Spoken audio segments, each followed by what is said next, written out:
हमारे हिंदू धर्म में पूर्णिमा तिथि का विशेष महत्व है। मान्यता अनुसार पूर्णिमा का व्रत करने से पापों से मुक्ति मिल जाती है और पुण्य में वृद्धि होती है तथा मानसिक शुद्धि प्राप्त होती है।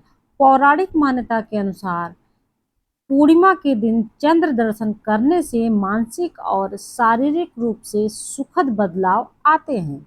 यह तिथि भगवान विष्णु को प्रसन्न करने के लिए अति उत्तम मानी जाती है और पौराणिक मान्यता के अनुसार इस दिन व्यक्ति को कुछ उपाय करने से सुख और सौभाग्य की प्राप्ति होती है। वीडियो में आगे बढ़ने से पहले आपसे एक छोटी सी रिक्वेस्ट है कि यदि आपने मेरे चैनल को सब्सक्राइब नहीं किया है तो सब्सक्राइब कर दें और यदि वीडियो पसंद आता है तो उसे लाइक तथा शेयर भी अवश्य कर दीजिएगा। ज्येष्ठ मास की पूर्णिमा तिथि की शुरुआत 10 जून को सुबह 11:35 पर होगी और इस तिथि का समापन 11 जून को दोपहर 1:13 पर होगा। और ऐसे में ज्येष्ठ माह की पूर्णिमा तिथि का व्रत 11 जून को रखा जाएगा।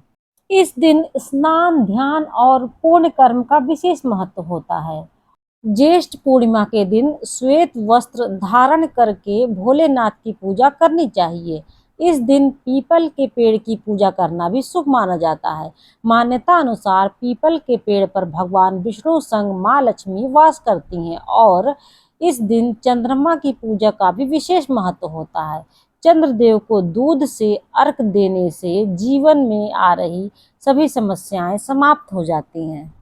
पूर्णिमा तिथि को परणत्व की तिथि मानी जाती है। इस दिन को चंद्रमा संपूर्ण होता है। इस दिन कुछ कार्यों को करने से बचना चाहिए, जैसे कि बाल कटवाना, नाखून कटवाना और तामसिक भोजन करना, काले वस्त्र पहनना, विवाद करना अशुभ माना जाता है। व्रत के दौरान संयम और सात्विकता का पालन करना चाहिए। यदि आप जीवन में सुख, शांति और वैवाहिक आनंद प्राप्त करना चाहते हैं तो इस दिन पीपल या फिर वट वृक्ष की पूजा अवश्य करें और चंद्रमा को अर्घ दें तथा जरूरतमंदों को वस्त्र और अन्न का दान करें। पैसों की तंगी से छुटकारा पाने के लिए इस दिन एक लोटे के अंदर पानी में दूध मिलाकर और बतासा डालकर पीपल के पेड़ को अर्पित कर दें। पौराणिक ग्रंथों में बताया गया है कि पीपल के पेड़ पर भगवान विष्णु माँ लक्ष्मी के संग वास करते हैं, इसलिए ऐसा करने से व्यक्ति को आर्थिक तंगी से मुक्ति मिल जाती है और रोजगार में तरक्की प्राप्त होती है। इस दिन विवाहित महिलाएं सुबह उठकर उत्सव वाले पोशाक पहनती हैं और व्रत रखती हैं। सूर्योदय के समय वे बरगद के पेड़ के चारों ओर इकट्ठा होती हैं और उसकी जड़ों पर फूल, अक्षत, हल्दी, चावल और मीठा पानी चढ़ाती हैं। वे पेड़ के 3 बार परिक्रमा करती हैं और प्रत्येक परिक्रमा पर कच्चा धागा या फिर सूती धागा बांधती हैं।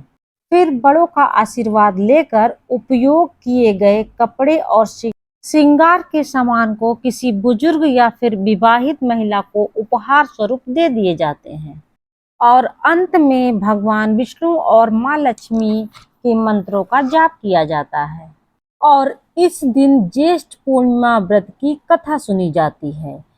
ज्येष्ठ पूर्णिमा को वट सावित्री पूर्णिमा भी कहा जाता है।